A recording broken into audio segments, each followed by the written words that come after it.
Assalamualaikum warahmatullahi wabarakatuh. Pernahkah kamu bertanya, mengapa kamu masih hidup sampai detik ini, padahal kamu tidak pernah benar-benar mengendalikan hidupmu? Saat kamu tidur, saat kamu lalai, bahkan saat kamu lupa kepada Allah, sesuatu tetap bekerja di dalam dirimu, tanpa henti, tanpa izin, tanpa suara. Ia tidak pernah meminta perhatianmu, tapi tanpanya segalanya akan berakhir seketika. Banyak orang sibuk mencari zikir dengan lisan, dengan hitungan, dengan suara yang dilantunkan keras. Namun sedikit yang sadar, ada zikir yang tidak pernah terputus, bahkan ketika mulutmu diam dan hatimu lalai. Zikir yang tidak terucap, tapi menjadi alasan mengapa kamu masih diberi kesempatan hidup hari ini. Jika zikir itu benar-benar kamu sadari, hidupmu tidak akan sama lagi. Cara kamu memandang masalah akan berubah. Cara kamu merasakan kehadiran Allah akan berbeda.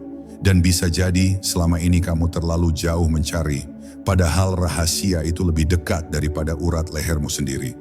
Jangan kemana-mana. Karena yang akan kita bahas bukan amalan baru, bukan teknik rahasia, tetapi sesuatu yang sudah bersamamu sejak lahir. Namun belum pernah kamu dengarkan dengan sungguh-sungguh. Bab 1. Pintu sunyi yang selalu terbuka. Ada rahasia yang tidak dituliskan di kitab, tidak diajarkan dengan suara keras, dan tidak diwariskan lewat lisan manusia. Ia hadir sejak napas pertama kita dititipkan ke dunia. Rahasia ini tidak berteriak, tidak pula memaksa untuk disadari. Ia hanya menunggu hati yang cukup hening untuk mendengar sesuatu yang sebenarnya tidak pernah bersuara. Banyak orang mencari zikir dengan bibir, dengan hitungan, dengan lantunan. Namun sedikit yang menyadari bahwa sebelum semua itu, sudah ada zikir yang berjalan tanpa izin kita, tanpa kesadaran kita, tanpa pernah lalai. Dan di sanalah pintu pertama makrifat terbuka. Pintu yang selama ini kita lewati setiap detik, namun tak pernah kita pandangi.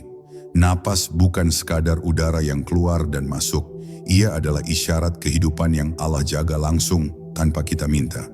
Ketika engkau tidur, pingsan, bahkan ketika akalmu tak lagi sadar, napas tetap setia bekerja. Pernahkah engkau bertanya, siapa yang menggerakkannya? Siapa yang mengatur ritmenya? Mengapa ia tidak pernah tertukar, tidak pernah lupa jalan pulang? Di balik kesederhanaannya, napas menyimpan pengakuan tauhid yang paling jujur. Ia tidak berzikir dengan lafaz, tetapi dengan kepatuhan total. Ia tunduk sepenuhnya pada kehendaknya, tanpa protes, tanpa syarat. Para arif tidak memulai perjalanan ketuhanan dari langit yang jauh, tetapi dari sesuatu yang paling dekat. Mereka tidak sibuk mencari Allah ke tempat-tempat tinggi, karena mereka sadar Allah lebih dekat daripada urat leher. Dan napas adalah saksi terdekat itu. Setiap tarikan adalah izin, setiap hembusan adalah amanah. Jika satu saja ditahan tanpa kehendaknya, maka selesai sudah cerita manusia. Maka bagaimana mungkin sesuatu yang begitu menentukan hidup kita, justru kita anggap biasa? Disitulah hijab pertama manusia, terlalu akrab dengan nikmat hingga lupa sumbernya. Zikir dalam napas bukan teknik, bukan amalan baru, bukan pula jalan pintas menuju karomah. Ia adalah kesadaran. Kesadaran bahwa hidup ini sedang dipinjamkan, detik demi detik. Ketika napas masuk, ada penerimaan. Ketika napas keluar, ada penyerahan. Tanpa disadari, tubuh kita sedang mengajarkan adab tertinggi kepada ruh, menerima takdir dan menyerahkan diri. Jika kesadaran ini menyala, maka setiap helaan menjadi pengingat, setiap hembusan menjadi tasbih yang tak terucap. Bukan dengan suara, tetapi dengan rasa yang dalam. Bab ini adalah undangan untuk berhenti sejenak. Bukan untuk menambah amalan, tetapi untuk membuka mata batin. Sebelum engkau melangkah lebih jauh, duduklah di hadapan napasmu sendiri. Dengarkan ia tanpa menginterupsi, rasakan ia tanpa menilai. Karena bisa jadi, selama ini engkau sibuk mencari Allah dalam keramaian ibadah. Padahal dia telah lama menunggumu di keheningan yang paling sederhana. Dan di sanalah rahasia itu mulai berbisik, bukan ke telinga, tetapi ke kedalaman jiwa yang siap pulang. Bab 2. Nafas yang menyebut namanya tanpa suara. Jika engkau mengira zikir selalu membutuhkan lafaz, maka engkau belum sepenuhnya mengenal cara Allah mendekat. Karena Allah tidak dibatasi oleh bunyi, huruf, atau getaran suara.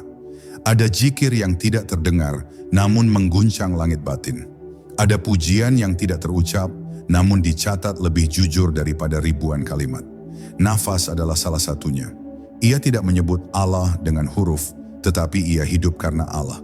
Dan segala sesuatu yang hidup karenanya, sesungguhnya sedang menyebutnya dengan caranya sendiri.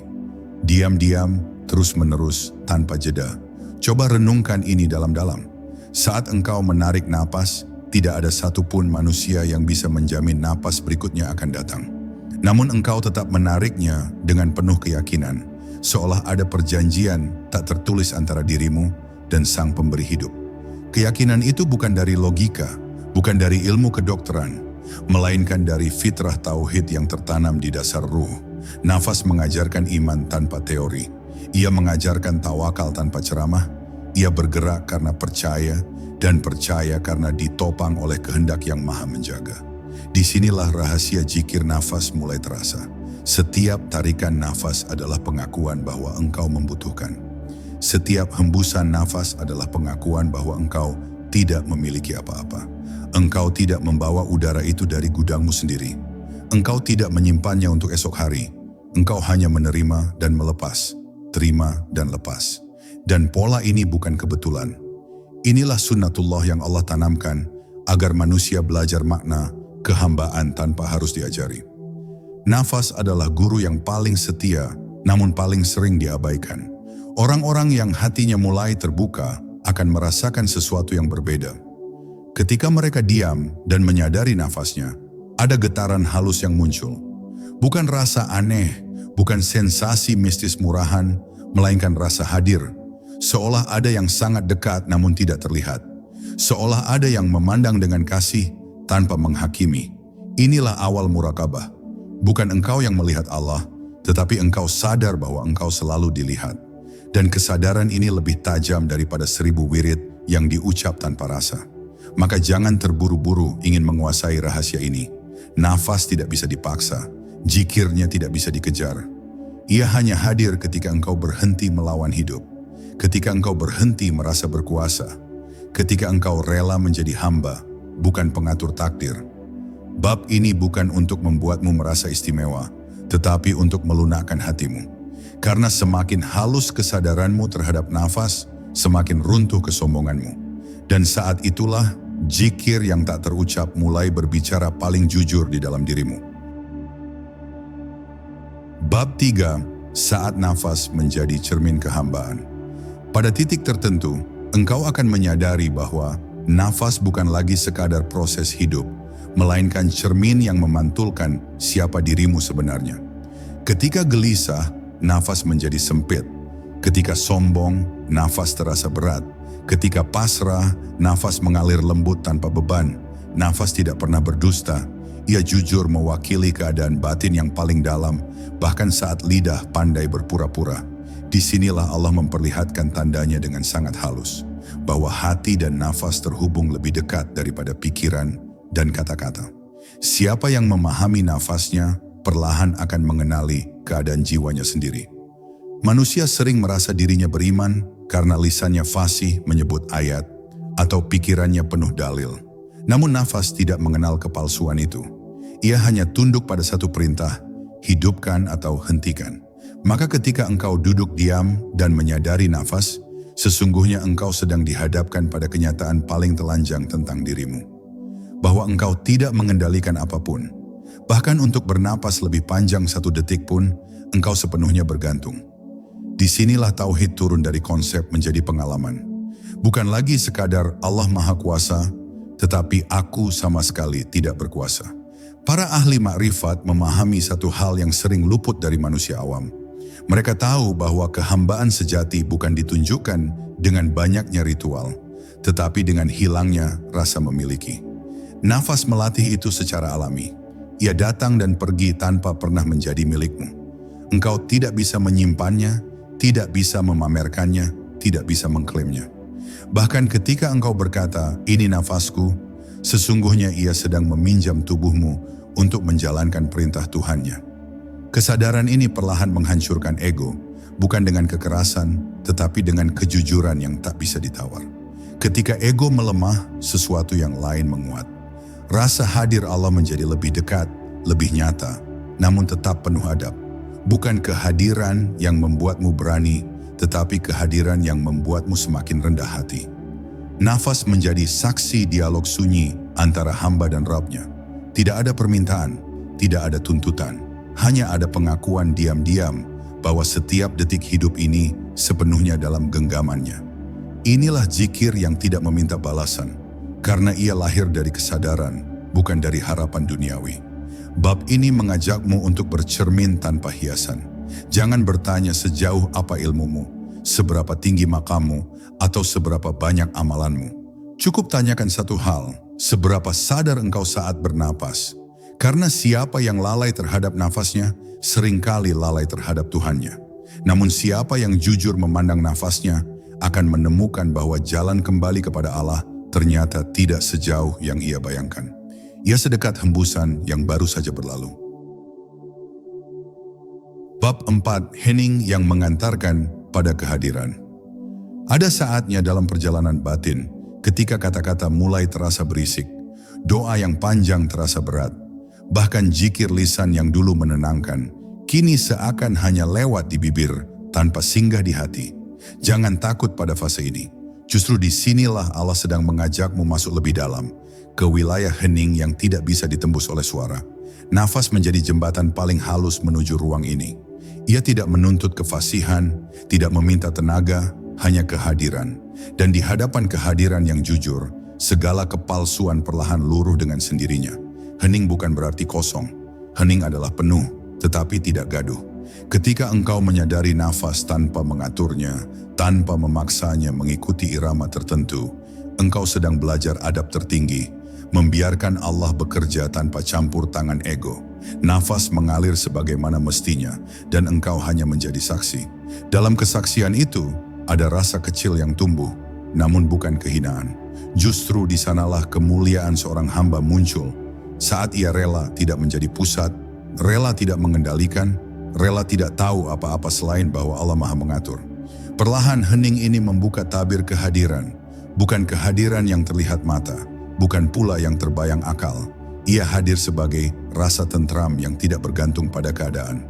Masalah masih ada, beban hidup belum hilang, tetapi hatimu tidak lagi tenggelam di dalamnya.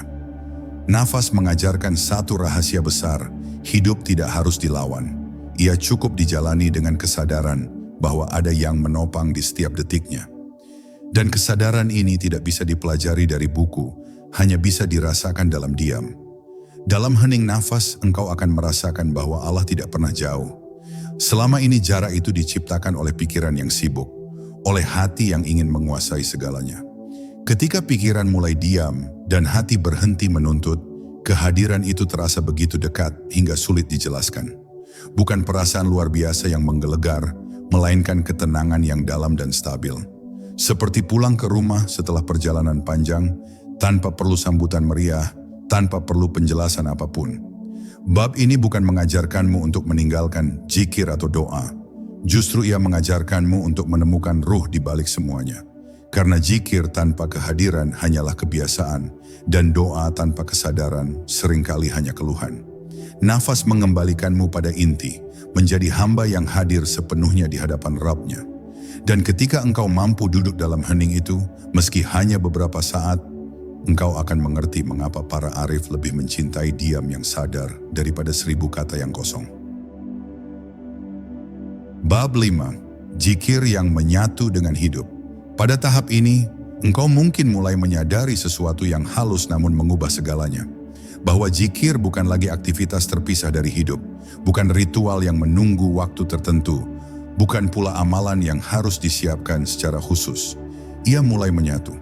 Nafas yang keluar masuk tidak lagi hanya disadari saat duduk diam, tetapi juga ketika berjalan, bekerja, berbicara, bahkan saat menghadapi ujian hidup. Disinilah zikir berubah dari kegiatan menjadi keadaan. Bukan lagi aku sedang berzikir, melainkan aku sedang hidup dalam zikir. Ketika nafas disadari di tengah aktivitas, Ada perubahan cara pandang yang lembut namun tegas. Engkau tidak lagi bereaksi berlebihan. Emosi datang tetapi tidak menguasai. Masalah muncul tetapi tidak merampas ketenangan. Nafas menjadi jangkar yang menahanmu agar tidak hanyut. Setiap tarikan mengingatkan bahwa hidup ini ditopang. Setiap hembusan mengingatkan bahwa semua akan dilepas. Dari sini lahir akhlak yang tenang, bukan dibuat-buat, tetapi tumbuh alami dari kesadaran tauhid yang meresap hingga ke tubuh. Orang sering mengira kedekatan dengan Allah harus ditandai dengan pengalaman luar biasa. Padahal tanda paling jujur adalah perubahan sikap. Nafas yang disadari membuatmu lebih sabar tanpa berusaha menjadi sabar. Lebih ikhlas tanpa harus mengucapkan kata ikhlas. Lebih rendah hati tanpa perlu merendahkan diri. Karena nafas terus mengingatkan bahwa engkau ini rapuh, bergantung, dan sepenuhnya berada dalam penjagaannya. Dari kesadaran inilah akhlak lahir, bukan dari tekanan moral, tetapi dari pengenalan batin. Zikir nafas juga meluruskan cara kita memandang ibadah. Ia tidak menghapus syariat, tidak menggantikan amalan, tidak mengurangi kewajiban. Justru ia menjadi ruh yang menghidupkan semuanya. Syalat menjadi lebih hadir karena nafas hadir. Doa menjadi lebih jujur karena nafas jujur. Bahkan diam pun bernilai ibadah karena kesadaran tidak pernah terputus. Inilah makna ihsan yang sering dibicarakan, tetapi jarang dirasakan. Beribadah seolah melihat Allah, dan jika tidak mampu, sadar bahwa engkau selalu dilihat. Bab ini adalah tentang peralihan halus dari pencarian menuju penyatuan. Bukan menyatu dengan zatnya, tetapi menyatu dengan kehendaknya. Nafas mengajarkanmu untuk tidak melawan arus takdir, tidak memaksa hasil, dan tidak menggenggam dunia terlalu erat. Karena siapa yang hidup dalam zikir nafas, ia tahu satu hal dengan pasti. Selama Allah masih meniupkan nafas, maka rahmatnya masih bekerja. Dan selama itu pula, harapan tidak pernah benar-benar padam. Bab 6. Ketika nafas menghapus jarak. Pada kedalaman tertentu, engkau akan merasakan bahwa jarak antara dirimu dan Allah bukanlah ruang, bukan pula waktu. Jarak itu hanyalah perasaan terpisah yang selama ini dipelihara oleh ego. Nafas dengan caranya yang sunyi perlahan menghapus rasa keterpisahan itu. Bukan dengan menyatukan, tetapi dengan menyingkap. Seolah tirai tipis diangkat, dan engkau menyadari bahwa sejak awal tidak pernah ada jarak. Allah tidak mendekat, dan engkau tidak menjauh. Yang berubah hanyalah kesadaranmu. Ketika kesadaran ini muncul, hidup terasa lebih sederhana.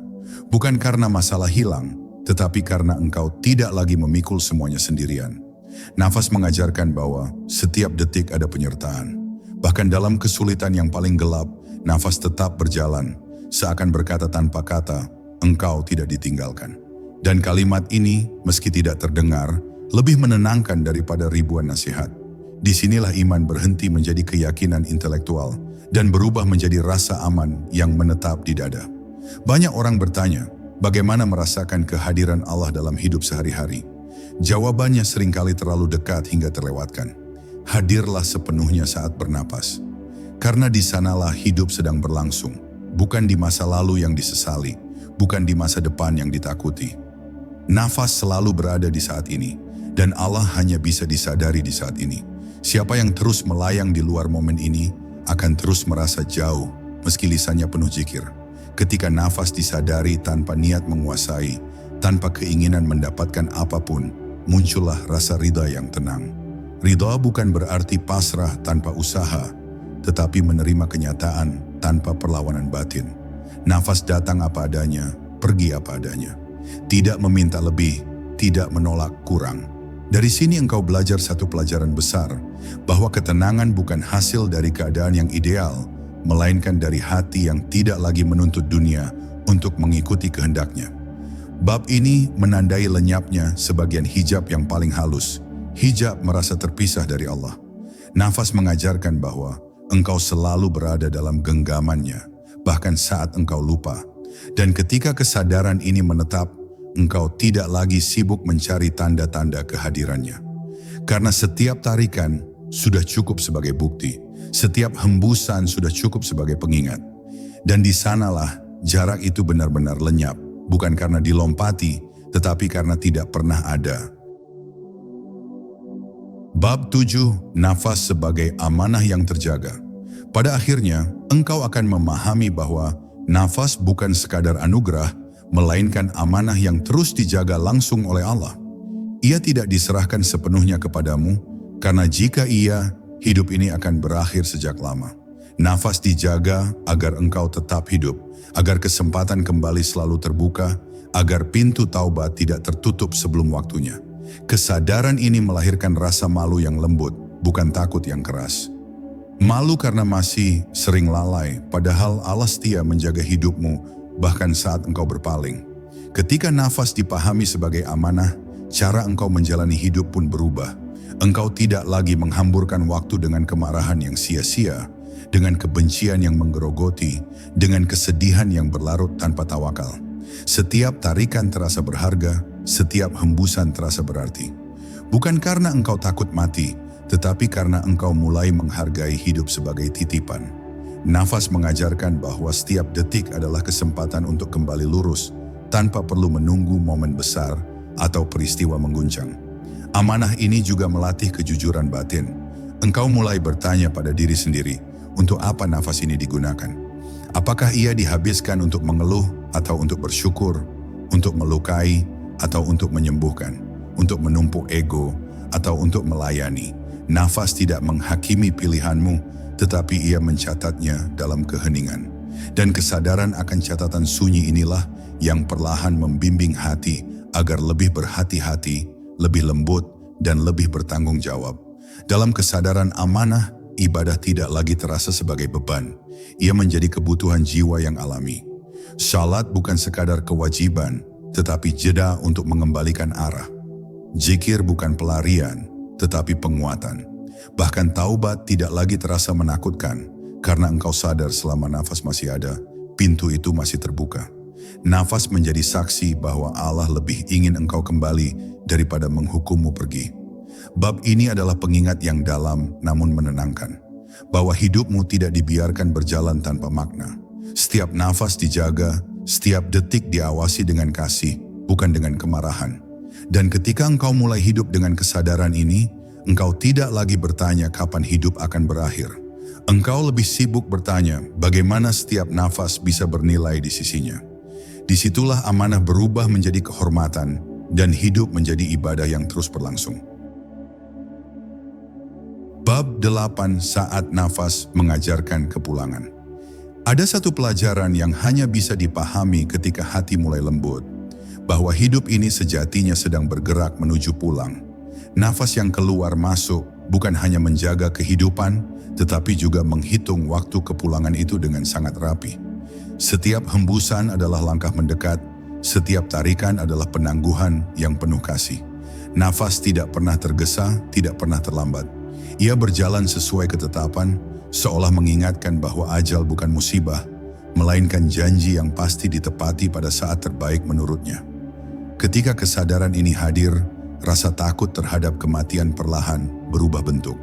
Ia tidak hilang, tetapi menjadi lebih jujur dan lebih sehat. Takut bukan karena kehilangan dunia, melainkan karena rindu yang belum sempurna.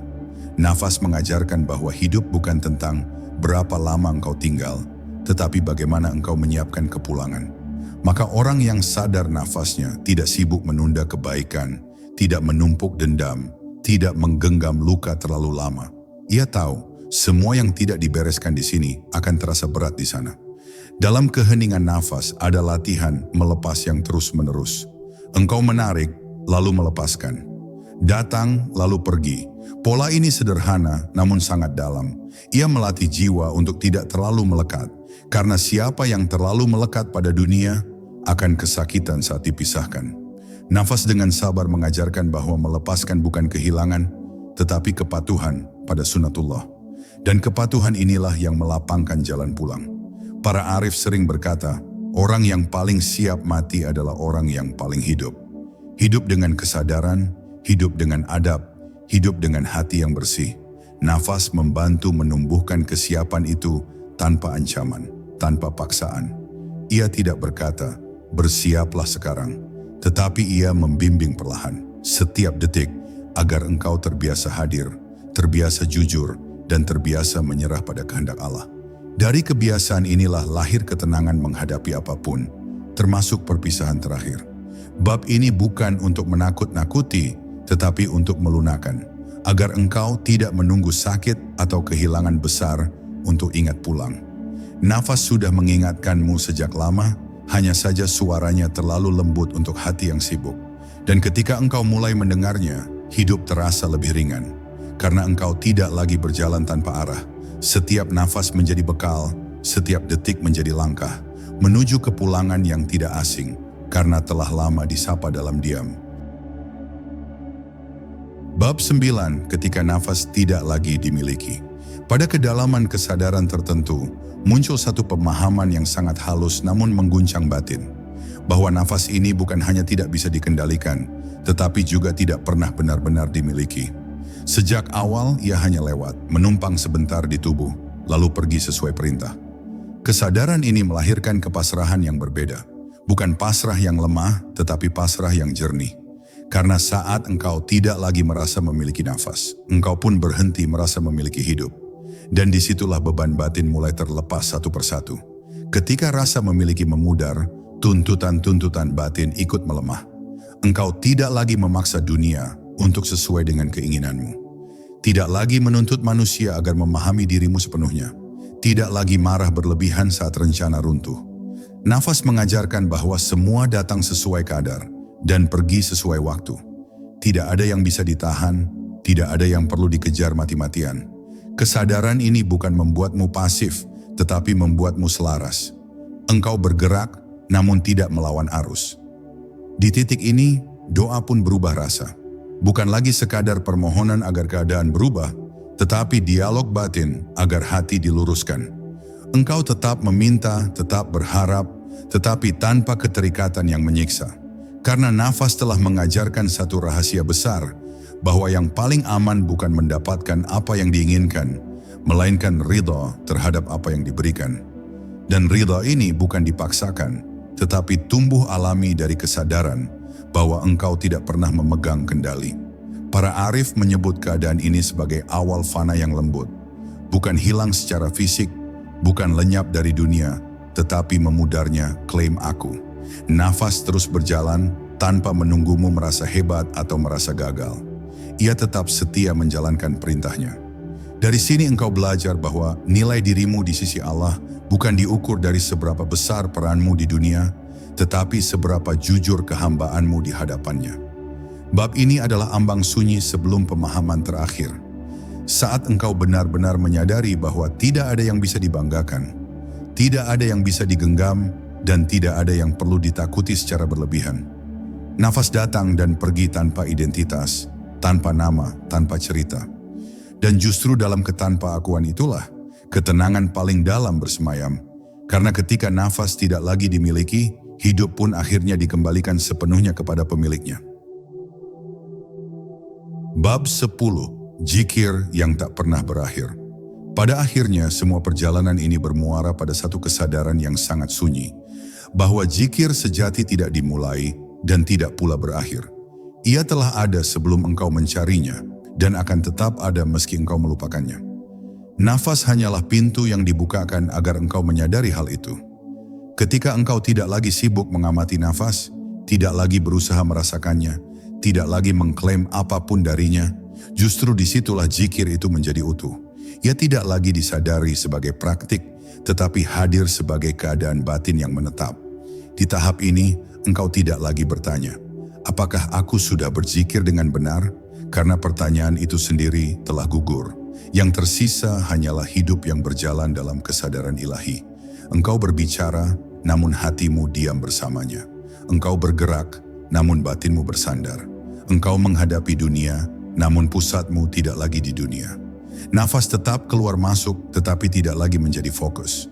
Ia telah menyelesaikan tugasnya sebagai penunjuk jalan, lalu membiarkanmu berjalan sendiri dalam terang yang lembut. Zikir yang tak terucap ini tidak membuatmu terasing dari manusia. Justru ia membuatmu lebih hadir, lebih mendengar, lebih memahami, lebih memaafkan. Karena engkau tidak lagi datang dari ego yang ingin diakui, tetapi dari kehambaan yang ingin melayani. Nafas telah membersihkan banyak kepentingan halus yang dulu tersembunyi. Kini, setiap pertemuan terasa sebagai amanah, setiap perpisahan terasa sebagai pelajaran, dan setiap keadaan diterima sebagai bentuk pendidikan langsung dari Allah. Orang yang sampai di sini tidak merasa telah sampai. Ia justru merasa sedang terus dijaga. Ia tidak merasa suci tetapi merasa diawasi dengan kasih.